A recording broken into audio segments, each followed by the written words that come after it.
poolt valikus. Kolmapäev siis.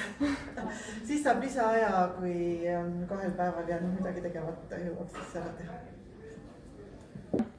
Kindlasti reede, sest siis on ju 3 vaba päeva ja palju rohkem aega oma hobidega tegeleda. Milline põnev küsimus.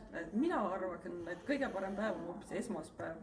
Sellepärast, et see on kõige liiklustihedam päev ja oleks kõige mõnusam kodus olla ja rahulikult oma asju ajada.